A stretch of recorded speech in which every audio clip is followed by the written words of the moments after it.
માનધાતાના દેશની દીકરી છું અને આ ધરતી માનધાતાની છે. મને મારા રાજવીના જીવન ઉપર ભરોસો છે. જોજો સાહેબ, 8-10 વર્ષની દીકરી એમ બોલે છે કે મને મારા રાજવીના જીવન ઉપર ભરોસો છે. મારો રાજવી ગૌ બ્રાહ્મણ પ્રતિપાળ છે બાપ.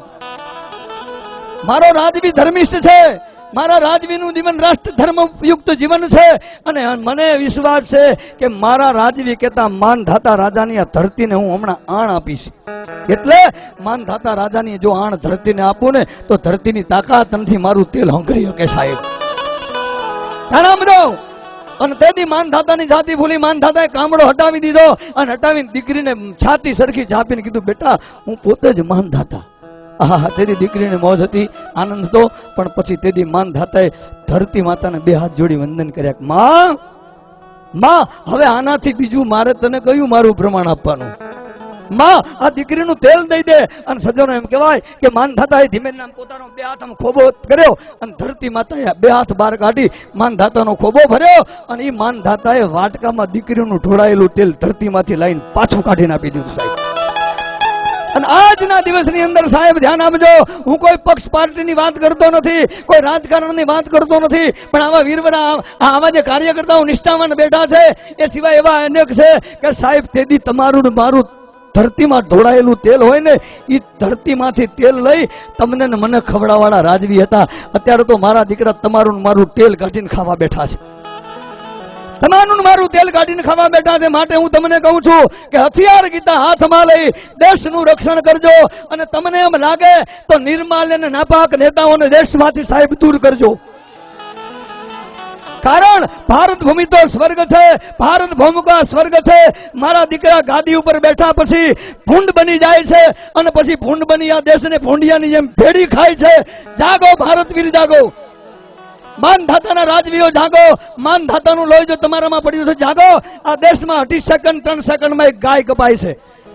જીવતા વાછડાને 450 ડિગ્રી ઉકળતા પાણીમાં બોળવામાં આવે છે અને ઉકળતા પાણીમાં બાફેલા વાછડાનું માંસ આ દેશમાંથી 12,000 રૂપિયા કિલો સપ્લાય થાય છે.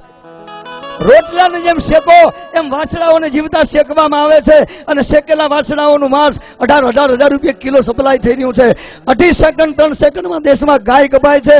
માટે તમામ મારા યુવાનોને, નવયુવાનોને અને માનધાતાના જો તમે પંચત પરિવાર છો તો એમની પાસે મારું વશિષ્ઠ ગોત્ર છે અને સૂર્યવંશના ગુરુ તરીકે વશિષ્ઠ હતા. હું વશિષ્ઠ ગોત્રનો બ્રાહ્મણ છું એટલે બ્રાહ્મણ તરીકે પણ તમને કહી શકું છું, તમારી પાસે માગણી કરી શકું છું કે કોઈ પણ પ્રકારના નાના મોટા વ્યસન હોય તો વ્યસનમાંથી સાહેબ તમે બહાર નીકળી જજો.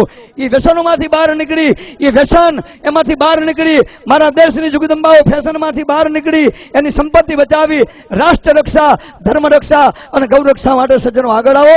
મારી વાણીને વિરામ આપતા પહેલા આપ સર્વેને કહું છું પોતાના બધાના 2 હાથ અધર કરી દો. 2 હાથ અધર કરી અને હું બોલીશ. મારો સંકલ્પ છે વંથળ નિવાસી પરમ પૂજ્ય સદગુરુદેવ પુરુષોત્તમ લાલજી મહારાજના આદેશથી છેલ્લા 23 વર્ષથી આ કાર્ય ચાલે છે. જ્યાં જાઉં, જે સભામાં ઉભો રહું, અને આજ મને અતિ આનંદ છે કે આજ એવો પહેલો પ્રસંગ છે કે ભારત વર્ષના કોઈ મહારાજાને યાદ કરી એ માનધાતા રાજાને આપણે પ્રાર્થના કરવી છે સાહેબ. કોઈને નહીં, એ માનધાતાને આજ માનધાતા ગયે નહીં હે, માનધાતા હે અને માનધાતા છે તો તમે બધા અહીંયા બેઠા છો. એટલે 2 હાથ અધર હું બોલીશ.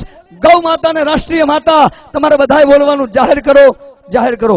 અવાજ સાથે કહેજો અને મને આનંદ થઈ જાય, એવો મોજ આવે અને મારા માનધાતા રાજાની જય જયકાર થાય. હું બોલીશ ગૌ માતાને રાષ્ટ્રીય માતા, તમારે બધાએ બોલવાનું જાહેર કરો, જાહેર કરો. ગૌ માતાને રાષ્ટ્રીય માતા,